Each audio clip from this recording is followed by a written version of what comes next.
Hello friends, Syed EH classes में आप सबका स्वागत है। आज हम लोग बात करेंगे इन्फ्लुएंजा डिसीज़ के बारे में। इन्फ्लुएंजा डिसीज़ के डेफिनेशन के बारे में बात करेंगे, सिम्टम्स के बारे में बात करेंगे और मॉडर्न और इलेक्ट्रो होम्योपैथी ट्रीटमेंट के बारे में हम लोग डिटेल में डिस्कस करेंगे। आइए स्टार्ट करते हैं। तो फ्रेंड्स देखिए, इन्फ्लुएंजा इसका डेफिनेशन देखिए। Influenza is an infectious diseases caused by RNA virus, ठीक है, of the family of Orthomyxoviridae, okay, the influenza virus. It attacks the respiratory system, the nose, throat and lungs.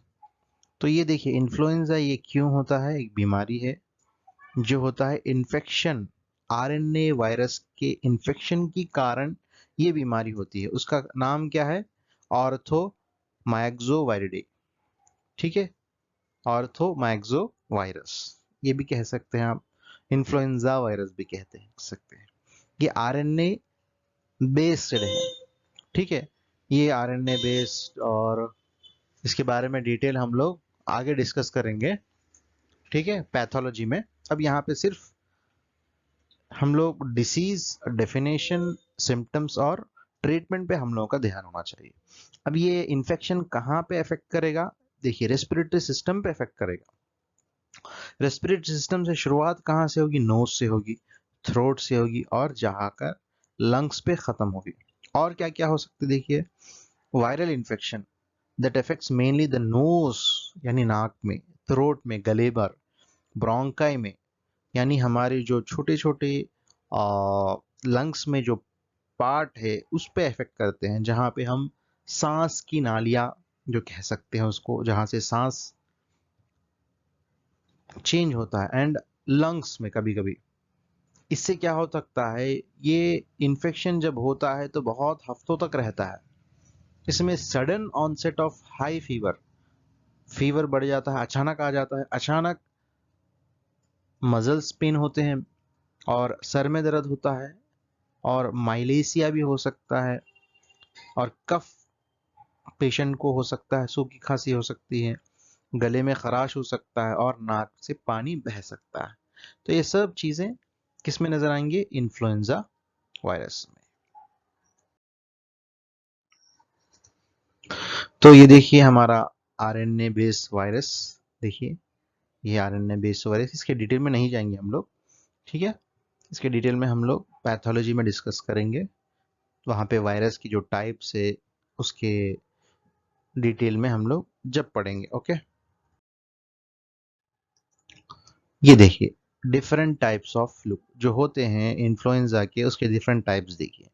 Influenza ए है, influenza B है, seasonal flu है, influenza सी है, influenza D है, flu pandemic है, H1N1 swine flu है, H5N1 bird flu है।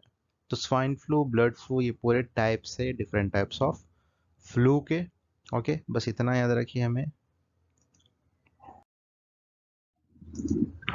देखिए, अब फ्लू का साइकिल किस तरह स्टार्ट होता है। देखिए, पहले दिन आया, पहले दिन बॉडी में एंटर हो गया वायरस, दूसरे से चौथे दिन तक इंक्यूबेशन स्टेज होता है, तो बहुत से सिम्टम्स नज़र आते हैं, कभी नज़र नहीं आते। फिफ्थ डे सिम्टम्स स्टार्ट हो गए। क्या क्या होंगे? फीवर होगा, शिवरिंग होगी, हेडेक होंगे, बॉडी पेन होंगे, रनी नोज होगा, कफ होगा और गले में खराश होगा। ये 5 दिन से 6 से 9 दिन तक peak stage of stage symptoms, यानी यही सिम्टम्स बढ़ जाएंगे, ठीक है। Virus takes over your immune system, यानी इस दिनों में वायरस की जो क्षमता है बढ़ जाती है। 9 दिन बाद 10 से 14 दिन तक रिकवरी फेज। अब यहाँ पर वायरस ने आपके बॉडी को कंट्रोल में तो लिया था, लेकिन इम्यून सिस्टम आपका इतना मजबूत था कि वायरस को ओवरटेक कर दिया और वायरस को ख़त्म कर दिया। बॉडी अब क्या होगी आपकी? फिर से नॉर्मल रेंज में आ जाएगी, ठीक है। तो ये 1 डे 1 और डे 14 से ये इसका डिफरेंशिएशन है।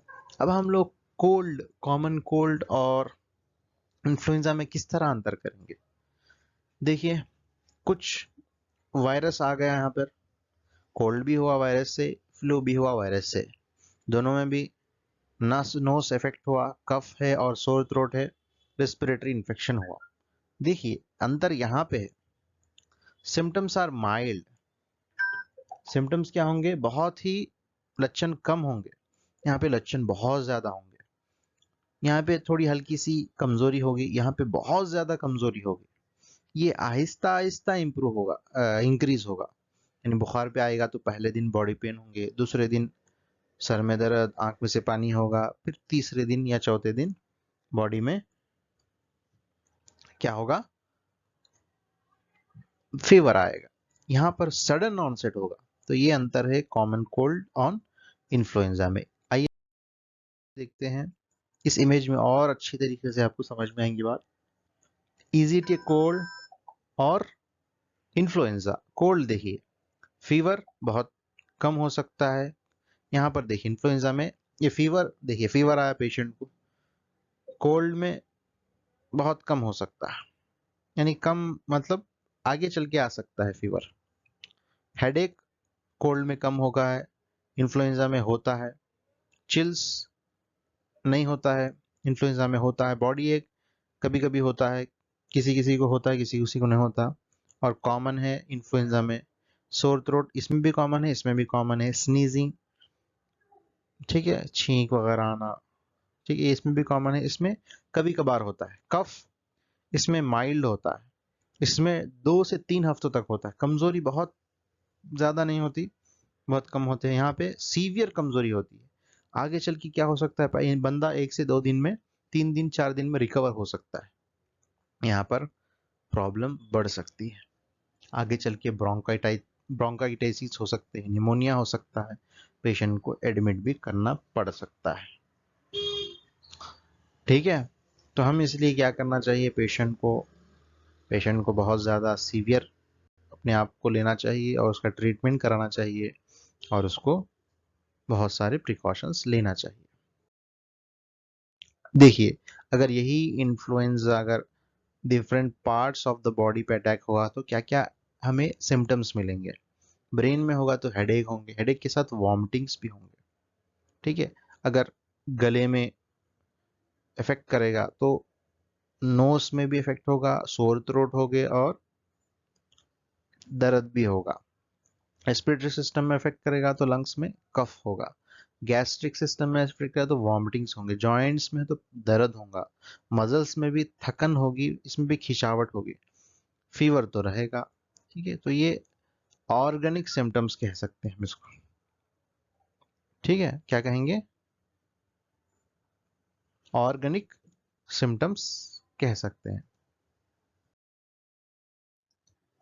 आइए देखते हैं ट्रीटमेंट की जानिब। Treatment of influenza. Most people with influenza who are otherwise healthy do not need special drugs or treatments. यानी बॉडी में इतना अपना ये खुद का इम्यून सिस्टम इतना होता है कि इन्फ्लुएंजा लड़ सकता है। जब वो सीजनल हो अक्सर, तो होना चाहिए क्या, हमें रेस्ट लेना चाहिए। रेस्ट लेकर ये मेडिसिन, ये ट्रीटमेंट ले सकते हैं। ड्रिंक लॉट्स ऑफ फ्लूइड, पानी का ज़्यादा इस्तेमाल करें। लाइट हल्की ग़िज़ा ले, घर में रहे, मेडिकेशंस ले, एंटीवायरल मेडिकेशंस, एंटीवायरल ड्रग्स ले। जो ट्रीटमेंट है 2 दिन के इलनेस के बाद स्टार्ट करना बेहतर है, एंटीवायरल ड्रग्स। देखिए एंटीवायरल ड्रग्स में जो इस्तेमाल करते हैं मॉडर्न मेडिसिन में वो है ओसेल्टामिविर। क्या करते हैं, ओसेल्टामिविर। ये ट्रीटमेंट्स 5 डेज का होता है, 75 mg ट्वाइस ए डेली देते हैं। अगर प्रोफिलैक्सिस के तौर पर, यानी ये सीजन चल रहा है, तो इस मेडिसिन को 75 mg 1 से डेली लेके 7 डेज तक दिया जाता है। और इसका अपडेट वर्जन जेनामिविर, ये भी 5 डेज दिया जाता है 10 mg, मगर ये इनहेलेशंस के लिए दिया जाता है। ये केमो प्रोफिलैक्सिस के लिए 7 डेज दिया जाता है 5 mg 2 टाइम्स, और 1 टाइम 10 डेज 10 mg इनहेलेशन के लिए दिया जा सकता है। ये तो एलोपैथी मेडिसिन है जो हमें यूज नहीं करना है, बल्कि सिर्फ नॉलेज के लिए बताया जा रहा है। ओके फ्रेंड्स, तो आइए देखते हैं ईएच ट्रीटमेंट। ईएच ट्रीटमेंट में देखिए, सबसे पहले हम लोग, क्योंकि ये फ्लू है, बाहर से आने वाली टॉक्सिक सब्सटेंस है, तो S1 का फुल प्रयोग हम लोग करेंगे। ठीक है, इसका इफेक्ट को ख़त्म करने के लिए हम लोग S1 को D5 में इस्तेमाल करेंगे, मॉर्निंग और इवनिंग, बल्कि इसको 3 टाइम्स भी दिया जा सकता है। 20 ग्लोब्यूल्स देंगे बिफोर फूड। ठीक है, ये इसका काम क्या होगा, एक्सक्रीट करेगा बाहर के ऑर्गन्स को, यानी जो भी बाहर से आई हुई चीज है बॉडी की नहीं है उसको निकालेगा। तो इसका काम है। अगर पेशेंट को फीवर है तो हम लोग F1 S10 लगाएंगे। ठीक है, एवरी आवरली देंगे D3 में। अगर ग्लोब्यूल्स में दे रहे हैं तो 20 ग्लोब्यूल्स, 5 to 20 ग्लोब्यूल्स दे सकते हैं। ड्रॉप्स में दे रहे हैं तो 5 to 10 ड्रॉप्स दे सकते हैं एवरी आवरली, 1 चम्मच पानी में। और S10 भी देंगे अलग से D5 में, 5 ग्लोब्यूल्स एवरी आवरली देंगे। और पेशेंट को F2WE का कंप्रेस करेंगे 24 नंबर पॉइंट पर। मैं बताता हूँ आगे 24 नंबर पॉइंट कहाँ पे है। If involvement of respiratory system eight C1 और P1 और P3, C1 के साथ P1 और P3 भी ऐड करना है हमें, अगर रेस्पिरेटरी सिस्टम का इन्वॉल्वमेंट है तो। ठीक है, और पेशेंट को गार्गिल कराएंगे हम लोग S1 या BE के साथ, क्योंकि थ्रोट शोर भी होता है उसका, गले में खराश भी होती है इसलिए। और अदर मेडिकेशंस पेशेंट के कंडीशन के हिसाब से हम लोग ऐड करेंगे, क्योंकि हम लोग इंडिविजुअल मेडिसिन भी पढ़ रहे हैं तो उसका भी ध्यान रखा जाए। ठीक है, ये देखिए हाइपोकॉन्ड्रिया रीजन है, ये पोर्ट नंबर 24 का।